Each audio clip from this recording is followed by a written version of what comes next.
ہمارے بہت سے لوگ یہ کہتے ہیں کہ ہمیں کوئی ایسا وظیفہ آتا ہو، ہمیں کوئی ایسا کام آتا ہو کہ جو ہم پر مشکلات آنے والی ہو یا ہم پر کوئی پریشانی آنے والی ہو وہ ہم سے دور ہو جائے۔ تو میں یہ سمجھتا ہوں اللہ رب العزت نے ہمیں ایک آسان عمل دیا ہے جو اللہ کی عبادت بھی ہے اور اس میں ہمارا کام بھی ہو جاتا ہے، وہ ہے دعا۔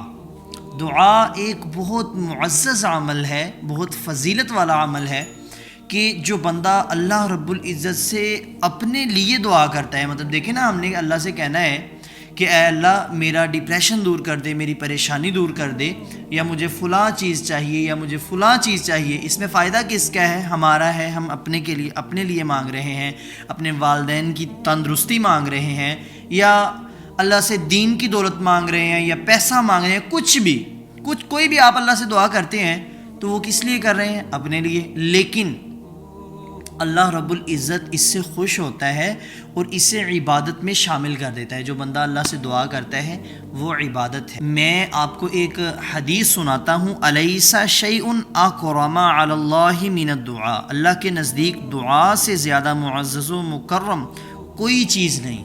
مطلب دعا ایک ایسا عمل ہے کہ اس سے بڑھ کر کوئی عمل ہی نہیں ہے۔ کیا ہے دعا؟ ہم اللہ سے مانگ رہے ہیں ربنا آتنا فی الدنیا حسنۃ وفی الآخرۃ حسنۃ وقنا عذاب النار، ربنا هب لنا من ازواجنا وذریاتنا قرۃ اعین وجعلنا للمتقین اماما۔ اس طرح کی بہت سی دعائیں ہیں، لیکن ہمارے ہاں مسئلہ یہ ہے کہ ہم کوئی بھی اللہ سے دعا کر رہے ہیں، ہماری قبول نہیں ہو رہی، ہمارا دعاؤں کے اندر دل نہیں لگ رہا، ہم عبادت کر لیتے ہیں بعد میں دعا ہی نہیں کرتے۔ ٹھیک ہے، تو میرے دوستو ہمیں اپنا طریقہ بدلنا ہوگا، ہمیں دیکھنا ہوگا کہ اللہ رب العزت نے فلاں بندے کی دعا قبول کی تھی، وہ کس طرح کی تھی، اس نے کس طرح اللہ کو پکارا تھا۔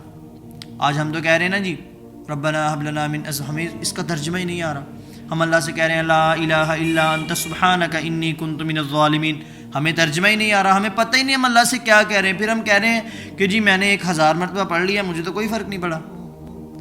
ایک بندہ اللہ رب العزت سے کہہ رہا ہے حسبنا اللہ و نعم الوکیل، حسبنا اللہ و نعم الوکیل، حسبنا اللہ و نعم الوکیل، وہ دن میں 1000 مرتبہ کہہ رہا ہے، 4000 مرتبہ کہہ رہا ہے، لیکن اس کو کوئی بھی فرق نہیں پڑ رہا۔ کیوں؟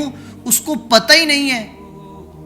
ابھی اس نے 1000 مرتبہ یہ پڑھا ہے، پھر وہ بعد میں کسی سے ادھار پیسے مانگ رہا ہے، وہ پھر کسی سے جا کے کہہ رہا ہے کہ یار میرے بھائی نے میرے ساتھ ایسا کیا ہے، یار میرے رشتہ داروں نے میرے ساتھ ایسا کیا ہے، یار میرے محلے والوں نے ایسے میرے ساتھ کیا ہے۔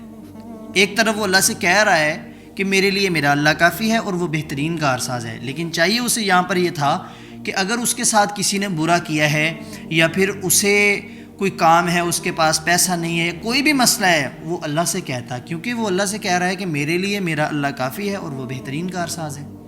تو میرے دوستو یہ بات تھوڑی سی سمجھنے کی ہے، ہمیں صرف اور صرف اللہ پہ ڈیپینڈ کرنا چاہیے، اللہ کو دیکھنا چاہیے کہ بھائی ہم پر جو بھی مشکل آ رہی ہے، ہم پر جو بھی پریشانی آ رہی ہے، مصیبت آ رہی ہے، ہمیں اللہ کی طرف دیکھنا ہے بس۔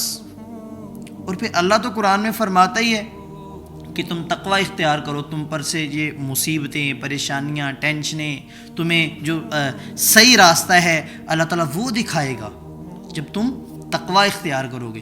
تو آج میں آپ کو 2-3 ایسی دعائیں بتانے لگا ہوں جو آپ کی زندگی بدل دیں گی۔ ٹھیک ہے، آپ وہ اللہ سے دعائیں کریں گے، لیکن آپ کو طریقہ میں بتاؤں گا کہ آپ نے کیسے کرنی ہے۔ دیکھیں، جب موسیٰ علیہ السلام کا اس شخص کے ساتھ کوئی مسئلہ بنا، انہوں نے وہ کیا ہے اسے مارا، وہ وہیں پہ مر گیا، تو انہیں ملک چھوڑنا پڑا۔ جب یہ آگے گئے کنویں پہ کیا دیکھا، 2 عورتیں ادھر ساتھ کھڑی ہوئی ہیں، ٹھیک ہے، وہ پانی ان کو نہیں بھرنے دیا جا رہا، انہوں نے ان کو پانی بھر دیا، اور شام کو جب یہ گئے، یہ ان کے گھر چلے گئے۔ مطلب انہوں نے وہاں پہ کھڑے ہو کے اللہ رب العزت سے ایک دعا کی، انہوں نے کہا ربی انی لما انزلت الی من خیر فقیر، اے میرے رب میں اس کھانے کا جو تو میرے لیے اتارے محتاج ہوں۔ موسیٰ علیہ السلام نے یہ اللہ سے کہا، اب اللہ نے ان کی کیسے تقدیر بدل دی. انہوں نے اللہ رب العزت سے دعا کی, اللہ نے ان کی تقدیر ہی بدل دی. ان 2 لڑکیوں میں سے ایک کے ساتھ ان کا نکاح بھی ہو گیا, ان کے کھانے کا انتظام بھی ہو گیا, ان کی رہائش کا انتظام بھی ہو گیا, ٹھیک ہے, ان کی جاب کا انتظام بھی ہو گیا. تو میرے دوستو یہ ہے دعا, یہ پاور ہے دعا میں. اسی طرح جب یونس علیہ السلام مچھلی کے پیٹ کے اندر تھے, ان کے ساتھ بھی کچھ ایسا ہی ہوا. انہوں نے کہا لا الہ الا انت سبحانک انی کنت من الظالمین, نہیں ہے کوئی معبود سوا تیرے, سبحانک تو پاک ہے, اللہ تو پاک ہے, اللہ پاک ہے, انی کنت من الظالمین, بے شک ہم ہی ظالم ہیں, ہم ظلم کرتے ہیں, لیکن اللہ پاک ہے. انہوں نے ان الفاظ کے ساتھ اللہ کو پکارا. اللہ تعالیٰ قرآن پاک میں فرماتا ہے کہ اگر یونس ہمیں ان الفاظ کے ساتھ نہ پکارتا, اگر ان کلمات کے ساتھ نہ پکارتا تو قیامت تک مچھلی کے پیٹ میں رہتا. ٹھیک ہے, ہم پر کوئی مشکل آ رہی ہے, کوئی پریشانی, کوئی مصیبت, ہم یہ والا وظیفہ بھی کر سکتے ہیں اللہ کے سامنے, لا الہ الا انت سبحانک انی کنت من الظالمین. آیت کریمہ آپ یہ پڑھیں, نماز کے بعد پڑھیں, کوئی روٹین بنا لیں کہ بھائی میں نے صبح اتنی مرتبہ پڑھنا ہے, شام کو اتنی مرتبہ پڑھنا ہے. اور اسی طرح ابراہیم علیہ السلام کو جب آگ میں پھینکنے لگے, انہوں نے کیا کہا, حسبنا اللہ ونعم الوکیل. دیکھیں آپ تصور کریں اگر آپ کے ساتھ ایسا ہو تو پھر کیا ہوگا, لیکن ان کا یقین, ان کا توکل چیک کریں کہ کیسے انہوں نے اللہ کے اوپر یقین رکھا اپنا, تو اللہ نے پھر بچا بھی لیا ان کو. تو اس لیے میرے دوستوں میں نے آج جو آپ کو 2-3 چیزیں بتائی ہیں, ہم سب کو اس پہ عمل کرنا ہے. انشاءاللہ اللہ تعالیٰ ہماری دعائیں بھی قبول کرے گا. دیکھیں بہت سی ایسی دعائیں ہوتی ہیں ہم اللہ سے کر رہے ہوتے ہیں, اللہ سن رہا ہوتا ہے, لیکن وہ قبول نہیں ہو رہی ہوتی. لیکن 2-4 سال بعد جیسے ہی کچھ وقت گزرتا ہے تو ہمیں پتہ چل جاتا ہے یار شکر ہے اللہ کا, یہ کہیں دعا قبول نہیں ہو گئی, کیونکہ اللہ ہم سے 70 ماؤں سے زیادہ پیار کرتے ہیں. اللہ تعالیٰ ہمارے حق میں جو بھی کرے گا انشاءاللہ بہتر ہی کرے گا. امید ہے آپ کو میری بات کی ضرور سمجھ آئی ہوگی. جزاک اللہ خیر. السلام علیکم.